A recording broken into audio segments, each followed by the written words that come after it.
ತಿರುಪತಿ ದೇವಾಲಯಗಳನ್ನು ಅಭಿವೃದ್ಧಿಪಡಿಸಬೇಕು ಅನ್ನುವಂಥ ನಿಟ್ಟಿನಲ್ಲಿ ಟಿಟಿಡಿ ಆಡಳಿತ ಮಂಡಳಿ ವಿಶೇಷ ಗಮನ ಹರಿಸ್ತಾ ಇದೆ. ಈ ಹಿನ್ನೆಲೆ ಪದ್ಮಾವತಿ ಅತಿಥಿ ಗೃಹದಲ್ಲಿ ತಿರುಚನೂರು ದೇವಸ್ಥಾನ ಅಭಿವೃದ್ಧಿ ಕುರಿತು ಪರಿಶೀಲನಾ ಸಭೆ ನಡೆಸಲಾಯಿತು.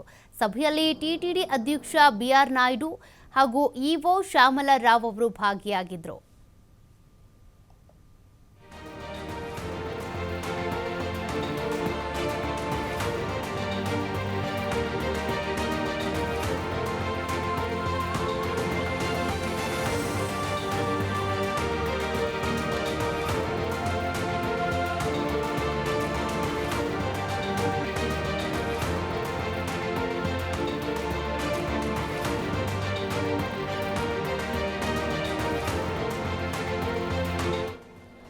ತಿರುಪತಿಯ ದೇವಾಲಯಗಳನ್ನು ಅಭಿವೃದ್ಧಿಪಡಿಸಬೇಕು ಅನ್ನುವಂಥ ನಿಟ್ಟಿನಲ್ಲಿ ಟಿಟಿಡಿ ಆಡಳಿತ ಮಂಡಳಿ ಈಗಾಗಲೇ ವಿಶೇಷವಾಗಿ ಗಮನ ಹರಿಸ್ತಾ ಇದೆ. ಆ ನಿಟ್ಟಿನಲ್ಲಿ ಅನೇಕ ಕ್ರಮಗಳನ್ನು ತೆಗೆದುಕೊಳ್ಳಲಾಗ್ತಾ ಇದೆ.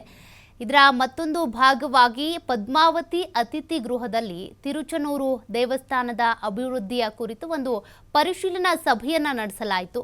ಆ ಒಂದು ಸಭೆಯಲ್ಲಿ ಟಿಟಿಡಿಯ ಅಧ್ಯಕ್ಷ ಬಿಆರ್ ನಾಯ್ಡು ಅವರು ಹಾಗೂ ಇಒ ಆಗಿರುವಂಥ ಶ್ಯಾಮಲ ರಾವ್ ಅವರು ಭಾಗಿಯಾಗಿದ್ದರು. ಈ ಸಭೆಯಲ್ಲಿ ಮತ್ತಷ್ಟು ಅಭಿವೃದ್ಧಿ ಪಡಿಸುವುದಕ್ಕೆ ಬೇಕಾದಂಥ ಸೂಕ್ತ ಕ್ರಮಗಳ ಬಗ್ಗೆ ಚರ್ಚೆ ನಡೆಸಲಾಯಿತು. ಮತ್ತು ಈಗಾಗಲೇ ಭಕ್ತಾದಿಗಳು ಕೂಡ ಬೇರೆ ಬೇರೆ ಕಡೆಯಿಂದ ಹರಿದು ಬರ್ತಾ ಇರೋದ್ರಿಂದ ಅವರಿಗೆ ಟಿಕೆಟ್ಗೆ ಸಂಬಂಧಪಟ್ಟಂತೆ ಇರ್ಬೋದು ಅಥವಾ ಅಭಿವೃದ್ಧಿ ಪಡಿಸೋದಕ್ಕೆ ಏನೇನು ಬೇಕೋ ಅದೆಲ್ಲದರ ಕುರಿತು ಕೂಡ ಪರಿಶೀಲನಾ ಸಭೆಯಲ್ಲಿ ಚರ್ಚೆಯನ್ನು ಮಾಡಲಾಯಿತು.